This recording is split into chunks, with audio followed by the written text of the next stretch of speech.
rejection of the revolution lead to its radicalization. So we're not at the Reign of Terror yet.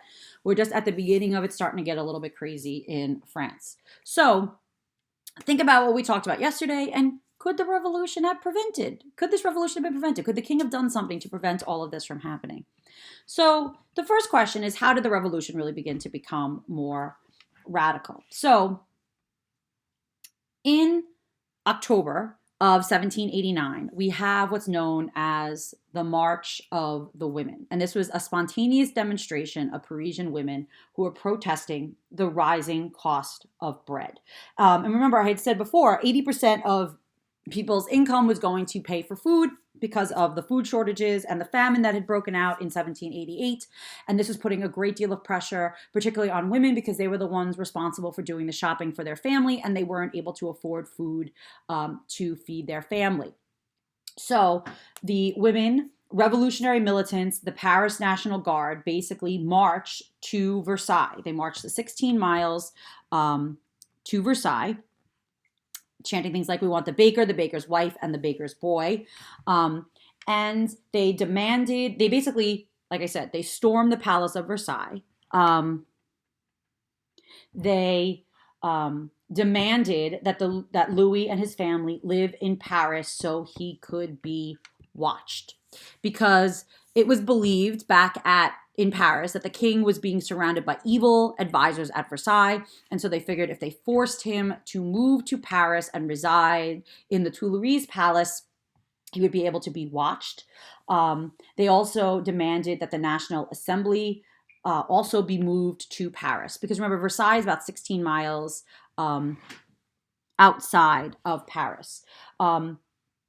And conservative revolutionaries were upset that the mob is just kind of like taking over. They felt that they couldn't be part of the assembly anymore. Some of them actually left the assembly, and some emigrated, left France, become known as the émigrés. And those who very strongly believed in the revolution began to become organized into clubs. And the bourgeoisie in particular formed a club called the Jacobins. And the Jacobins are going to have a great deal of power as we move forward with the French Revolution.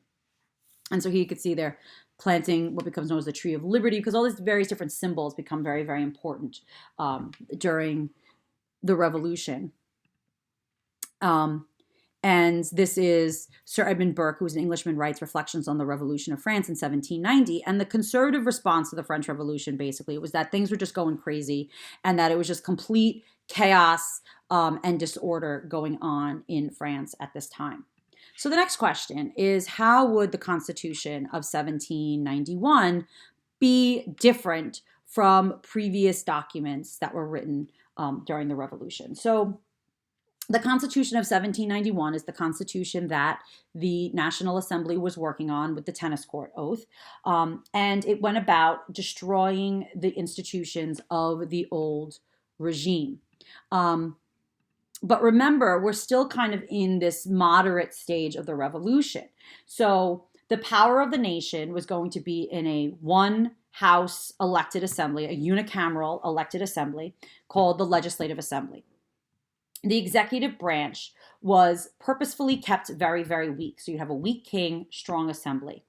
And in the Constitution of 1791, the poor were viewed as illiterate and believed that they had no reasonable political views. So as a result, people were divided into active and passive citizens. Active citizens could vote for electors. For every 100 citizens, there was one elector. The elector then chose deputies to the national legislatures and the local officials. Only about half of the population was considered active citizens. So as a result, very few, this is not a democracy. With only half of this people actually be considered active citizens, very few people were actually able to vote. And when you're voting for an elector who's then choosing the assembly. So it's not even like you're directly voting for your representatives in the assembly. Now, I also want to ask you this question of, and where do I have it?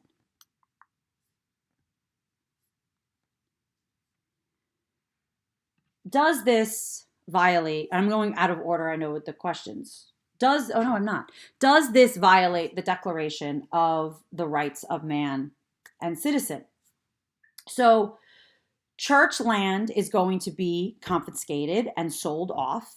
And it was sold kind of in auctions or in large blocks. The village commons, you remember from our urban game and EP world, how you had the commons. The commons was divided up, and we see an extinction of collective village property rights in favor of private property.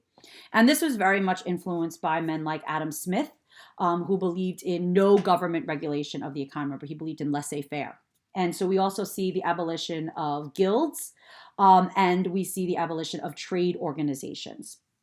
Now, village priests had always been very supportive of the revolution, because if you remember, the church is the first estate is kind of a microcosm of French society. So the village priests tend to be coming from the third estate.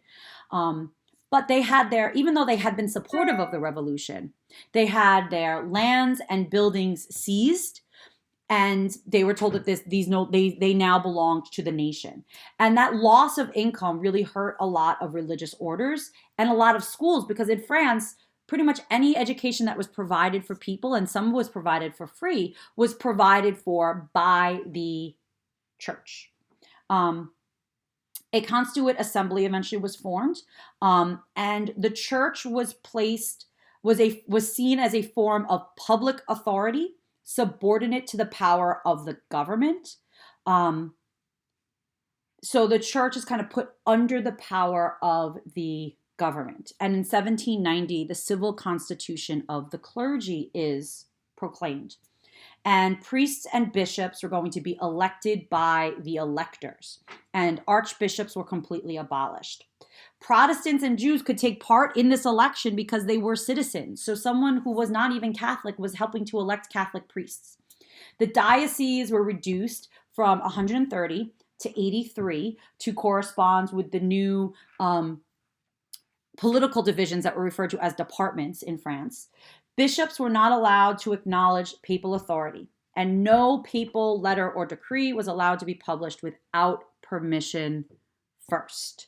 And the clergy would receive salaries from the state. They were basically put under the power of the state. So that takes us to this question. Was going after the church a mistake or a good idea? So if we see here, the government, like I said, is going to confiscate church lands. And you can see in this little cartoon, you got like the big, fat, overblown member of the church, and he's being squeezed out, and out comes these like skinny little friars. And this was one of the most controversial decisions of the entire revolutionary period, this idea to kind of go after the church. Because, like I said, the church was, at least some of the lower members of the church, were kind of supportive of the revolution. And by now saying with the civil constitution of the clergy, that, the bishops couldn't acknowledge papal authority, the Pope is obviously going to come out and condemn the whole revolution, because the Pope's not going to want to see his own power being taken away, and that that his own, members of the clergy are not going to acknowledge his authority. So this creates a very slippery slope. Also, the clergy was forced to take this oath to the civil constitution of the clergy. And really only about half of the clergy took the oath, and only 7 bishops. And so what essentially it does is it divides the Catholic Church. So you have 2 churches in France. You have the side that's supporting the revolution, and you have the church that's not supporting the revolution. And the people were confused and didn't necessarily know who to side with. And those that did not take this oath were referred to as refractory clergy. And devout Catholics tended to support the refractory clergy, because they're the ones that are still getting their issuings from the Pope. And the refractory clergy were massacred. So if you see in this picture, it shows crowds massacring the refractory clergy and other prisoners. And the panels depict the former convent of Carmelites, where 163 were killed. And the prison known as the Force, which had been previously used to incarcerate prostitutes, was now being used to execute and execute clergy. So this turned a lot of people against the revolution.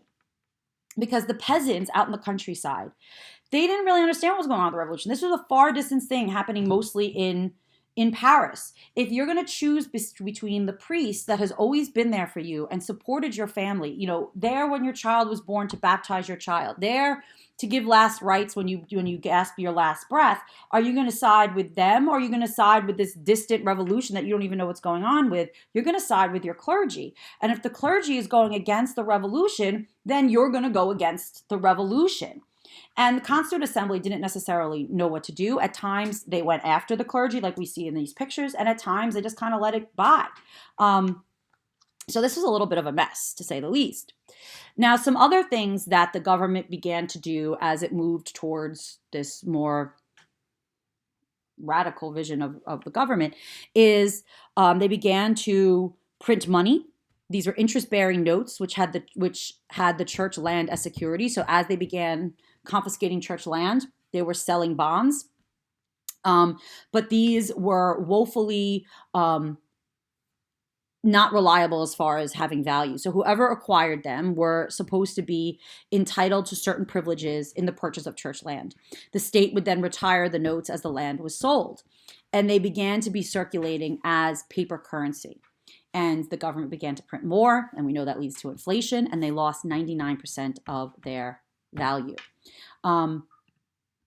So here we could see, so another term for the refractory clergy versus the non-refractory clergy is the jurying versus the non-jurying. So the refractory clergy referred to as non-jurying, and you could see here the amount of the oath of allegiance basically permanently divided the Catholic population. So in the dark black areas, you have more than 70% of the clergy taking the oath, but then you have areas where many of the clergy didn't take the oath. So it really kind of splits the Catholic clergy. So, like I said, with the civil constitution of the clergy, the government is going to pay the salaries of the church and maintain the churches. The parish priests would be elected, the bishops would be named by department assemblies, and the Pope had no voice in this, and basically puts the Catholic Church under the power of the state. So Louis is kind of forced to accept this constitution in 1791. And what this creates is a government, like I said before, with a kind of a weak executive. So the king got something called a suspensive veto. He could prevent the passage of a law for 4 years, but he couldn't completely stop the passage of a law. He could not pass laws himself. You have this one single chamber assembly, and they had the power to grant taxation, and you had an independent judiciary. This creates a bourgeoisie government because, like I said before, half of the people were denied, half of the adult males were denied access to the voting franchise. An active citizen was someone who paid about taxes versus 3 days of labor, so it was based on wealth. Domestic servants couldn't even be included in this. And you basically have power in the hands of the wealthy elites, again, primarily the bourgeoisie, because I said yesterday, this is basically a bourgeoisie takeover of the government. So France is divided up into what were called 83 departments, kind of like counties or states. And once the king was forced to accept this, he basically decides to flee. So in June of 1791, he basically heads towards the Luxembourg border, and he was recognized near the border. They were dressed as peasants.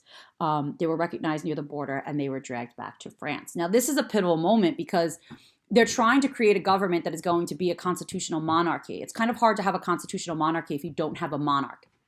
So this puts a great deal of pressure on this new constitution and basically makes this new constitution invalid. And they have to kind of start over and create a new way of government because the king is not on board. And the king essentially is trying to flee the country to get support of outside rulers to give him an army so he can come back and take over his country. So essentially he's engaging in an act of treason.